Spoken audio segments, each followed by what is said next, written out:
Hello guys, welcome to Tactics tutorial. In today's video, I will show you how to add Gmail account and iPhone. So without further ado, let's get started.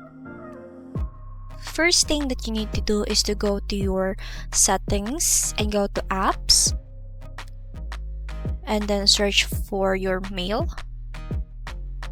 After that, what you're going to do now is to select the mail accounts and click add account.